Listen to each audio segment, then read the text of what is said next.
Good morning विद्यार्थी मित्रों। आ नवा लेक्चर में आप सर्वेનું हार्दिक स्वागत है। गई कालना लेक्चर में આપણે विद्युत ભારનું સંરક્ષણ અને વિદ્યુત ભારનું ક્વોન્ટમીકરણ એવા બે પ્રશ્નો ભણેલા। વિદ્યુત ભારના ક્વોન્ટમીકરણને લગતો એક દાખલો સ્વાધ્યાયમાં 1.4 में आपेलो है અને ચોપડીમાં એને લગતી કેટલીક માહિતી આપી છે એની હું તમને વાત કરવા માગું છું। મિત્રો, શું વિદ્યુત ભારના ક્વોન્ટાઇઝેશનને આપણે અવગણી શકીએ? જો તમારો જવાબ હામાં હોય તો કઈ પરિસ્થિતિના આધારે તમે આવું કહી શકો? તો જો મિત્રો, વિદ્યુત ભારના ક્વોન્ટાઇઝેશનને આપણે અવગણી શકીએ તો એનો જવાબ છે હા। તમે બધા જાણો છો કે કોઈપણ પદાર્થના વિદ્યુત ભારમાં તમે વધારો કરો કે ઘટાડો કરો તો એ હંમેશા ઈના પૂર્ણ ગુણાંકમાં જ ઈના પદમાં જ થઈ શકે। અંદર 2 ઇલેક્ટ્રોન મૂકો તો 2e જેટલો વિદ્યુત ભાર મૂક્યો કહેવાય। 10 ઇલેક્ટ્રોન લઈ લો તો 10e જેટલો વિદ્યુત ભાર પદાર્થમાંથી ઓછો થયો એમ કહેવાય। ટૂંકમાં ઈના પદમાં જ આ વધારો કે ઘટાડો થઈ શકે। પણ આ વધારા કે ઘટાડાનું પદ જ્યારે ખૂબ નાનું હોય, તમે ખૂબ નાની વધઘટ કરતા હોય તો એ સંજોગોમાં તમે આ ક્વોન્ટાઇઝેશનને અવગણી શકો। જેમ કારણ કે સ્થૂર અને સૂક્ષ્મ એટલે નાનું અને સ્થૂર એટલે મોટું। જો તમારી પાસે વિદ્યુત ભારનો જથ્થો બહુ મોટો હોય, વ્યવહારમાં તમે 1 માઇક્રોકુલમની ખાલી વાત કરો તો 1 માઇક્રોકુલમ એટલે 10⁻⁶ કુલમ, અને 1 કુલમમાં કેટલા ઇલેક્ટ્રોન હોય યાદ કરો, 6.25 × 10⁻18 ઇલેક્ટ્રોન હોય। ધેટ મીન્સ 6.25 × 10⁻18 અને -6 એટલે 12 તમે વિચારો કે 10⁻12 એટલે એકરા ઉપર 12 મીંડો, એકરા ઉપર 1 2 3 4 5 6 7 8 10 11 12 અને ગુણ્યા 6.25 તો કહેવાય 1 માઇક્રોકુલમ વિદ્યુત ભાર। પરંતુ એની અંદર આટલા બધા ઇલેક્ટ્રોન હોય એટલે પુષ્કળ જથ્થામાં અંદર ઇલેક્ટ્રોન હોય, અને એટલે એને સૂક્ષ્મ ન કહેતો ખૂબ મોટો જથ્થો કહેવાય મિત્રો, અને ખૂબ મોટા માટે સ્થૂળ મેક્રોસ્કોપિક કહેવાય। તો આવા માઇક્રોકુલમના વિદ્યુત ભારો સાથે જ્યારે આપણે કામ કરવાનું હોય તો આવા સંજોગોમાં પદાર્થ પરનો વિદ્યુત ભાર એના એકમમાં જ વધારી કે ઘટાડી શકાય। તમે 2 ઇલેક્ટ્રોન મૂક્યા તો અંદર 2 ઇલેક્ટ્રોન મૂક્યા તો આટલા હતા અને +2, હવે આટલા બધા મોટા કિંમતમાં 2ની શું વેલ્યુ?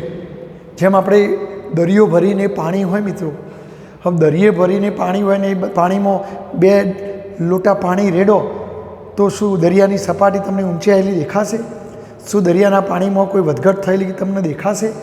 તો ત્યાં તમે કહેશો કે સાહેબ કોઈ ફરક ના પડે, કારણ કે આવડા મોટા વિશાળ જથ્થામાં 2 લોટા પાણીની શી વિશાળ? એમ આટલા બધી મોટી સંખ્યામાં જો ઇલેક્ટ્રોનો હોય અને એમાં તમે જો એકાદ બે ઉમેરો, વધારો કે ઘટાડો તો એ હકીકત તમે અંદર જોઈ ન શકો। જેમ મેં કીધું કે દરિયામાં 2 લોટા પાણી મૂકો રેડો તો પાણીની સપાટી કેટલી ઊંચી આવી તો એ તમે જોઈ ન શકો। તમને એવું ને એવું જ લાગે કે કોઈ ફરક પડ્યો નથી।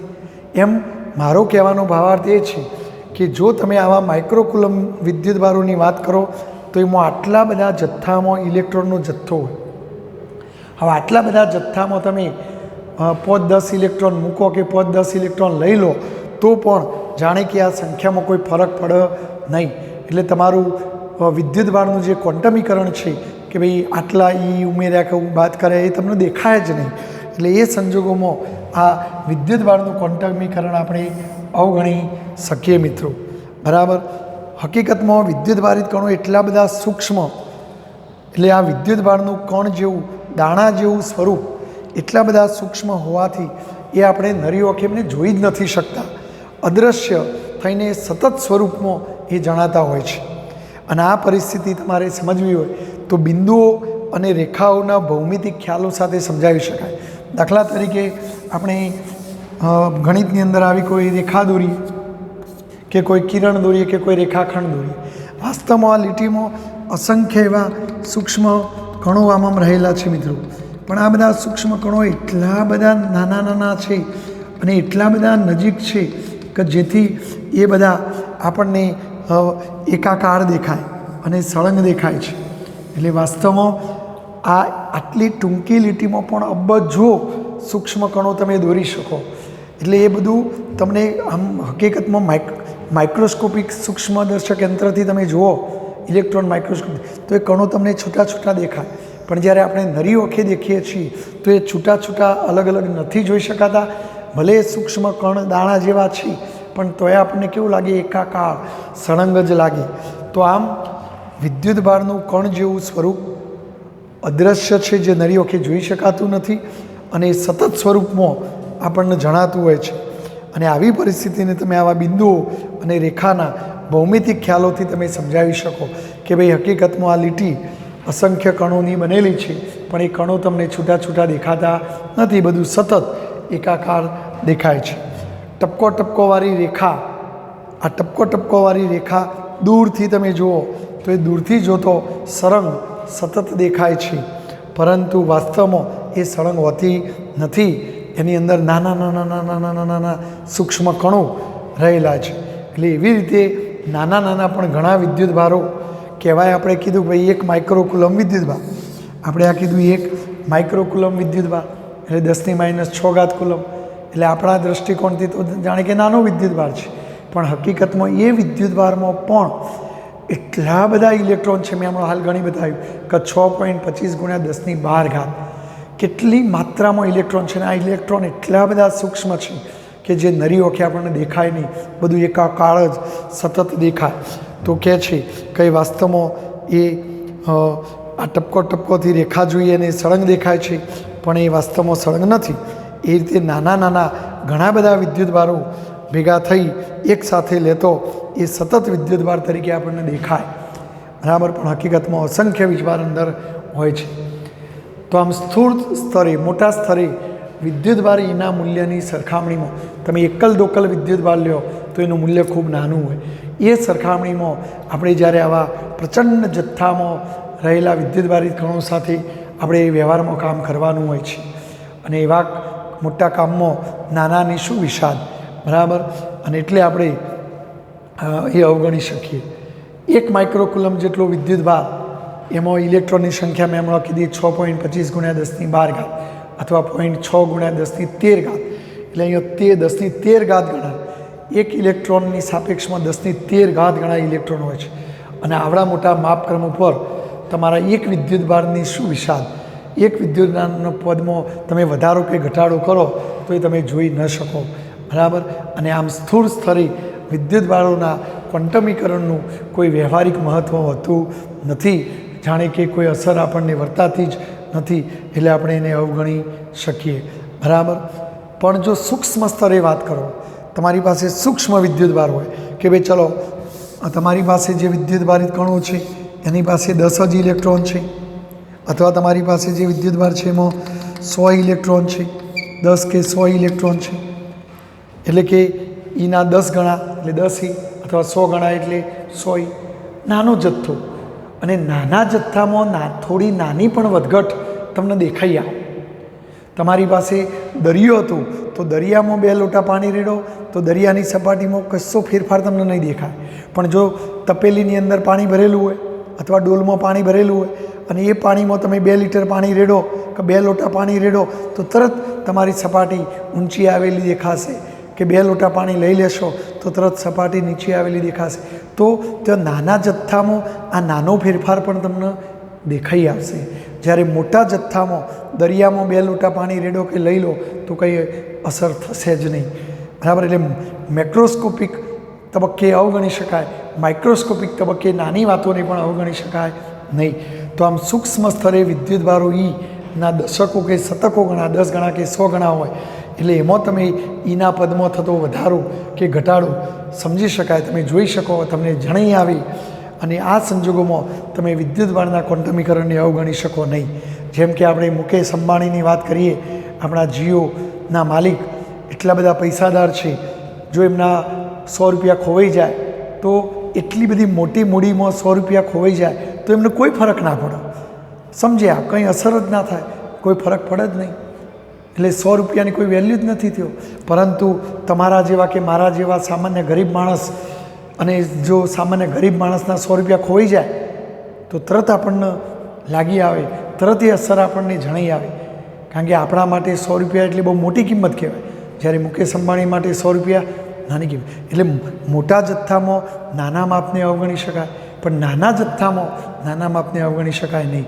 એટલે મારો કહેવાનો મતલબ એ છે કે મેક્રોસ્કોપિક તબક્કે તમે આ ક્વોન્ટમીકરણને અવગણી શકો, પણ માઇક્રોસ્કોપિક સૂક્ષ્મ સ્તરે એને અવગણી શકો નહીં. તો આપણા સ્વાધ્યાયનો 1.4 નંબરના દાખલાનો તમે જવાબ આ રીતે આપી શકો મિત્રો. બરાબર? તો મારા ખ્યાલ મુજબ આ વાત તમે કદાચ હવે સમજી ગયા હશો મિત્રો. હવે હું બીજા પણ કેટલાક દાખલાઓની તમને વાત કરવા માગું છું મિત્રો.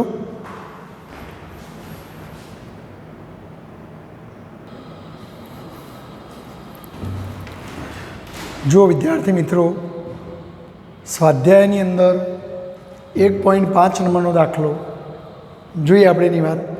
જ્યારે કાચનો સળિયો, આપણે અગાઉ પણ વાત કરી કે કાચનો સળિયો અસંખ્ય પરમાણુનો બનેલો હોય અને દરેક પરમાણુમાં જેટલો પ્રોટોન રૂપી ધન વીજભાર હોય એટલો જ ઇલેક્ટ્રોન રૂપી ઋણ વિદ્યુતભાર હોય છે મિત્રો. એટલે આ સળિયાનો નેટ વિદ્યુતભાર 0 હોય છે. આવા સળિયાને રેશમી કપડા સાથે ઘસો તો ધારો કે આ રેશમી કપડું છે, તો રેશમી કપડું પણ અસંખ્ય પરમાણુનું બનેલું હોય અને દરેક પરમાણુમાં જેટલો પ્રોટોન રૂપી ધન વીજભાર હોય એટલો જ ઇલેક્ટ્રોન રૂપી ઋણ વીજભાર હોય છે. તો જો આનો વિદ્યુતભાર પણ 0 છે તો મને કહેશો આ બેના બનેલા તંત્રનો કુલ વિદ્યુતભાર કેટલો? તો જો આ તંત્રનો કુલ વિદ્યુતભાર 0 + 0 એટલે કે 0 છે. હવે જ્યારે રેશમી કપડા સાથે આને ઘસવામાં આવી ત્યારે બંને ઉપર વિદ્યુતભાર દેખાડે છે. કારણ કે જ્યારે આપણે આની સાથે ઘસીએ તો અહીંથી કેટલાક ઇલેક્ટ્રોન અહીંયા જાય, તો જો આ સળિયો ઇલેક્ટ્રોન ગુમાવીને ધન વીજભારિત બનશે, તો સામે આ ઇલેક્ટ્રોન મેળવીને એટલો જ ઋણ વીજભારિત બનશે. તો જો અહીં 3 ઇલેક્ટ્રોન જાય એટલે +3, અહીં 3 ઇલેક્ટ્રોન મેળવે એટલે -3. એટલે આમ આ સળિયા ઉપર પણ આપણને વિદ્યુતભાર જોવા મળશે, આના ઉપર પણ વિદ્યુતભાર જોવા મળશે. તો આમ બંને વિદ્યુતભાર બંને ઉપર દેખાડે છે. પણ જો તમે પ્રક્રિયા પછી કુલ વિદ્યુતભાર કેટલો, તો તમે જોઈ શકો છો કે પ્રક્રિયા પછીનો કુલ વીજભાર +3 વત્તા -3, તો શું થઈ જવાનું મિત્રો? 0. તો આમ પ્રક્રિયા પહેલોનો વીજભાર અને પ્રક્રિયા પછીનો વિદ્યુતભાર સરખો છે. તો આ બાબત વિદ્યુતભાર સંરક્ષણના નિયમ સાથે સુસંગત છે એમ કહી શકાય. દ્રવ્યની આવી ઘટના પદાર્થોની અન્ય જોડીઓ માટે પણ જણાય છે. તમે પ્લાસ્ટિકના સળિયાને ફરવાળી સપાટી સાથે ઘસો, બિલાડીના ચામડા સાથે ઘસો તો પ્લાસ્ટિકનો સળિયો ઋણ બને, તો સામે બિલાડીનો ચામડું ધન બને. પણ ત્યાં પણ આ જ ઘટના થાય, પેલું જેટલું પ્લસ બને એટલું પેલું માઇનસ બને, તો ત્યાં પણ વિદ્યુતભાર સંરક્ષણના નિયમનું પાલન થાય. તો આ રીતે તમને કહે છે કે આ બાબત કેવી રીતે સુસંગત છે, તો મેં તમને આ સમજાવી. તો આ દાખલો પણ તમને આવડી જવો જોઈએ. ચલો એક બીજો દાખલો જુઓ મિત્રો. ઉદાહરણ 1.2નો દાખલો છે, કારણ કે આપણે ઉદાહરણ 1.1 ગણી ચૂક્યા. હવે ઉદાહરણ 1.2. એક પદાર્થમાંથી, ધારો કે આ એક પદાર્થ, આ એક પદાર્થ, આ કોઈ બીજો પદાર્થ, આ પહેલો પદાર્થ, એક પદાર્થમાંથી બીજા પદાર્થમાં દર સેકન્ડે, અહીંથી અહીં દર સેકન્ડે 10⁹ ઇલેક્ટ્રોન જાય છે. એનો મતલબ કે 10⁹ ઇલેક્ટ્રોનને જવા લાગતો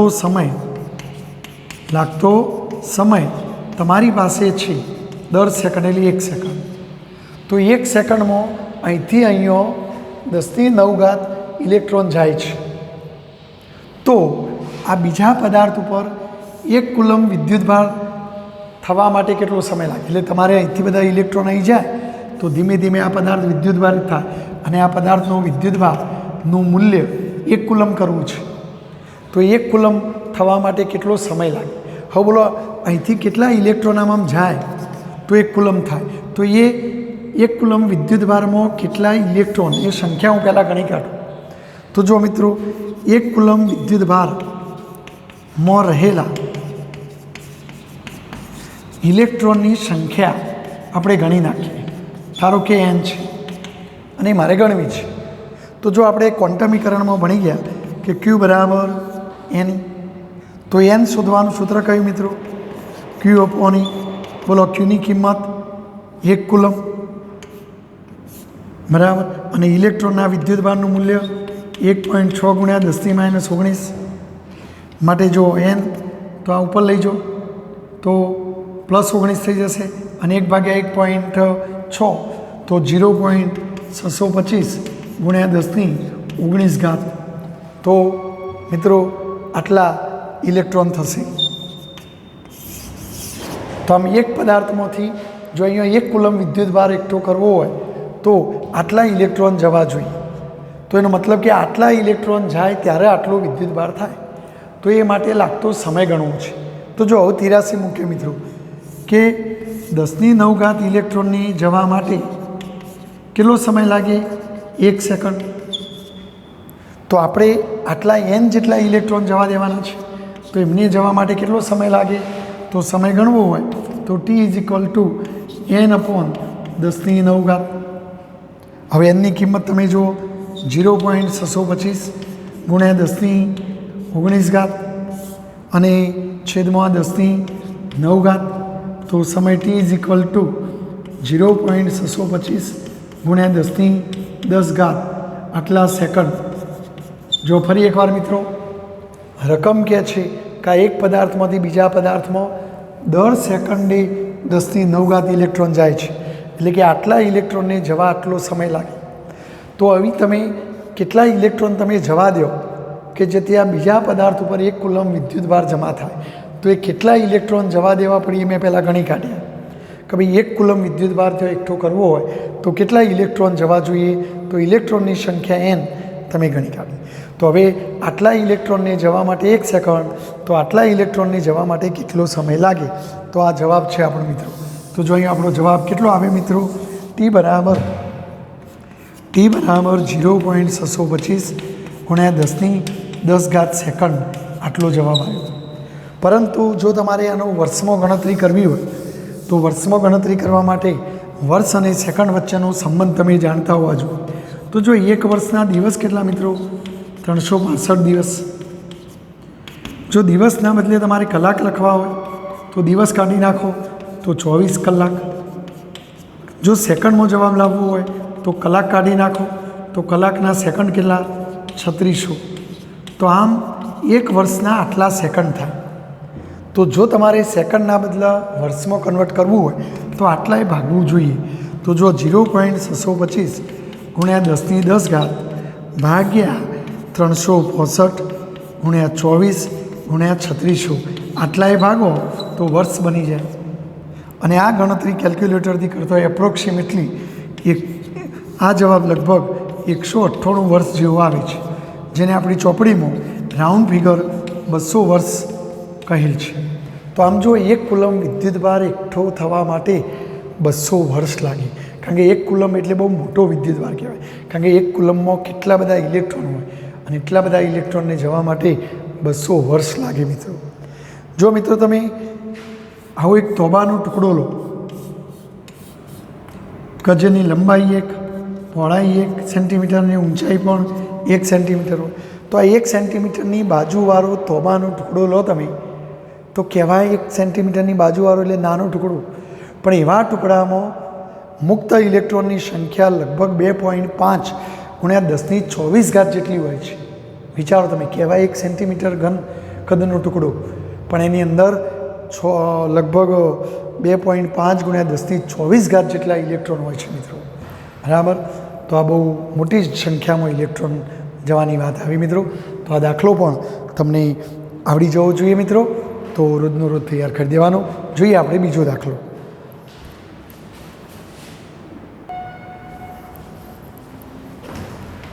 જો વિદ્યાર્થી મિત્રો, ઉદાહરણ 1.3, એક પ્યાલો પાણી. આ એક પ્યાલો, એક ગ્લાસ, એમાં પાણી ભરેલું છે. હવે જો આ એક થોડો જટિલ પ્રશ્ન કહેવાય.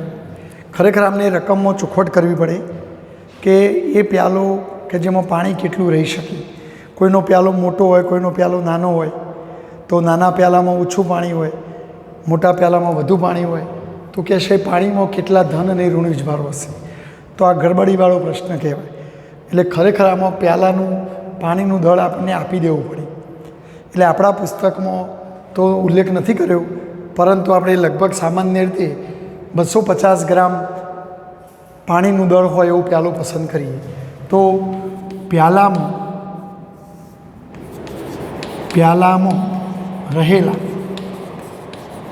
પાણીનું દળ એમ ધારો કે 250 ગ્રામ છે મિત્રો, બરાબર.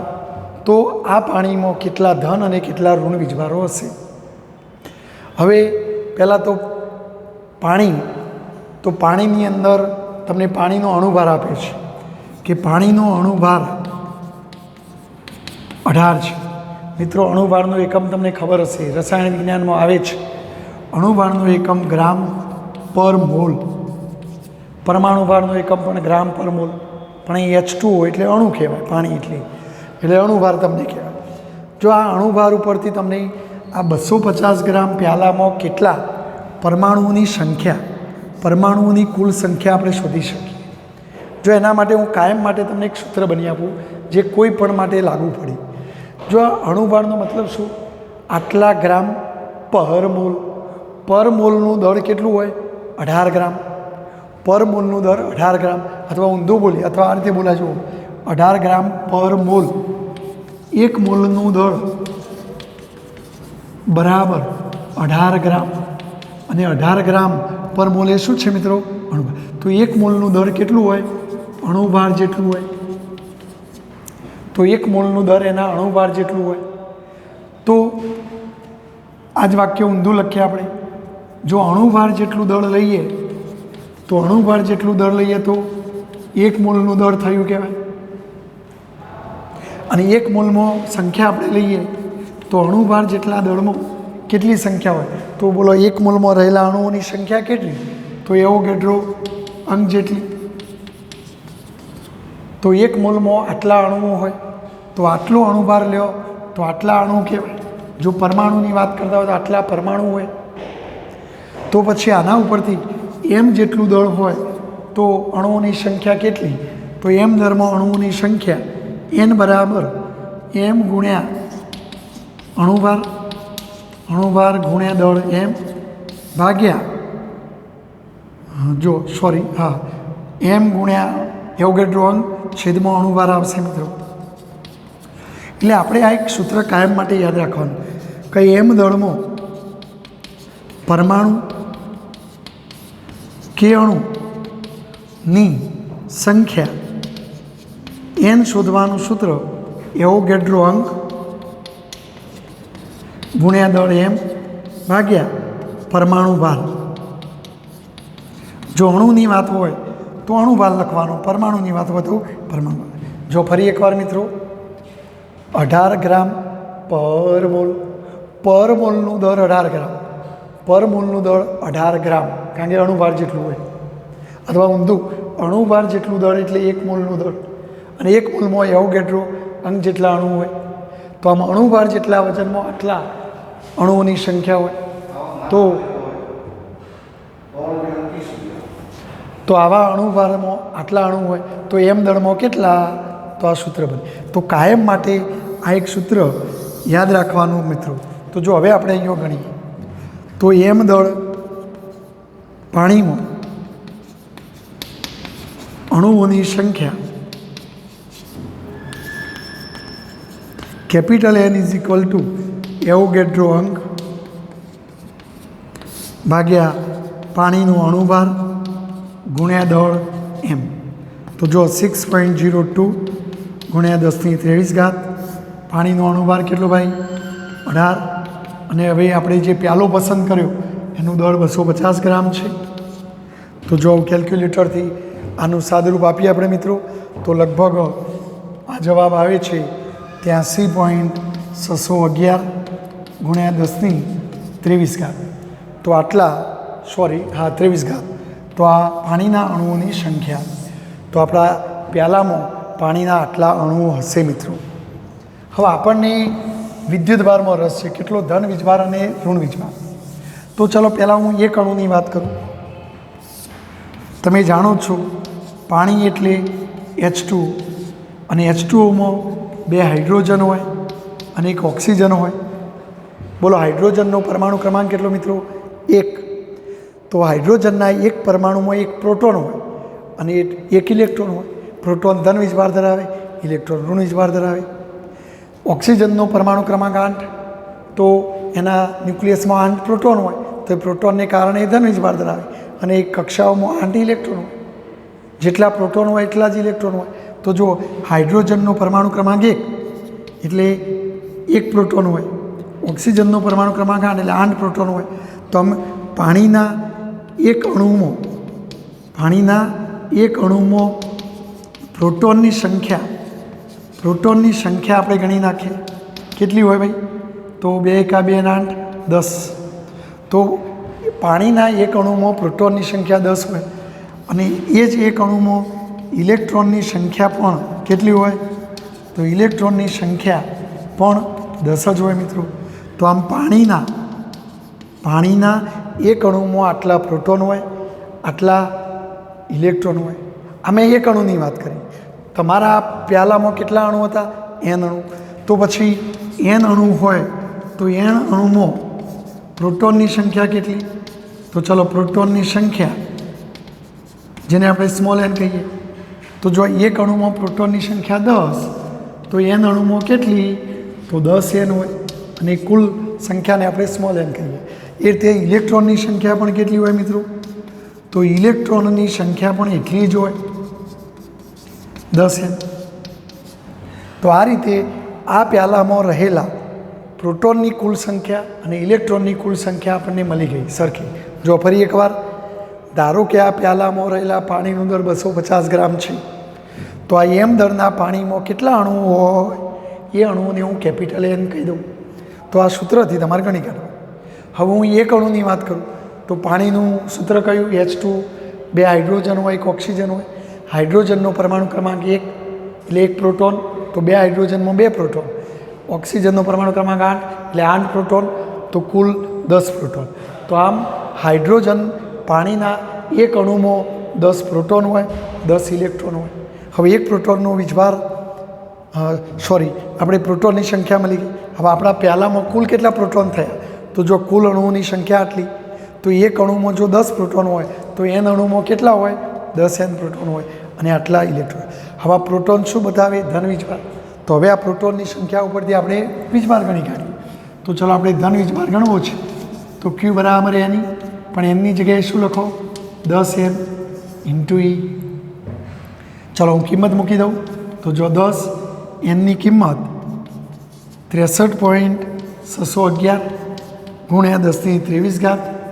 એની કિંમત 1.6 ગુણ્યા 10⁻19 ચલો આનું સાદુરૂપ આપીએ આપણે કેલ્ક્યુલેટરથી તો આ જવાબ લગભગ 1.34 ગુણ્યા 10⁻7 કુલમ લગભગ એપ્રોક્સિમેટલી આટલો આવે છે તો આમ આ એક ગ્લાસ પાણીમાં આટલો ધન વીજભાર હશે મિત્રો ચલો એટલા જ ઇલેક્ટ્રોન પણ છે તો પછી ઇલેક્ટ્રોન છે તો પછી ઋણ વીજભાર પણ એટલો જ હશે મિત્રો તો એનો ઋણ વીજભાર પણ આટલા જ કુલમ હોય કારણ કે તમને પ્રશ્નમાં કેટલો ધન અને કેટલો ઋણ બંને માગ્યું છે તો પ્રોટોનને કારણે આટલો ધન અને ઇલેક્ટ્રોનને કારણે આટલો ઋણ હોય તો આમ એક ગ્લાસ પાણીમાં આટલો ધન અને આટલો ઋણ વીજભાર તમને જોવા મળશે એટલે રકમમાં ખરેખર આ સ્પષ્ટતા કરવી પડે કે ભાઈ આ પ્યાલામાં રહેલા પાણીનું દર 250 ગ્રામ છે બાકી કોઈને નાનો પ્યાલો હોય તો દળ ઓછું લે તો પછી આ બધો જવાબ ઓછો પણ આવે તો આ રીતે આ દાખલો ગણી શકાય મિત્રો તો મને વિશ્વાસ છે કે આ દાખલો પણ તમને આવડી જશે તો આ દાખલો તમારે એ ચોપડામાં લખતા રહેવાનું, તૈયાર કરતા રહેવાનું. જો કુમાર કે મોડર્ન જેવું સાહિત્ય કે અન્ય કોઈ પ્રકાશન તમે વસાવેલું હોય તો એની અંદર પણ આ દાખલા ગણેલા હોય છે, તો એમાંથી પણ તમે સીધી તૈયારી કરી શકો. બરાબર, તો આ તૈયાર કરતા રહેજો મિત્રો. ચાલો આજનું કામ અહીંયા આપણે અટકાવીએ છીએ.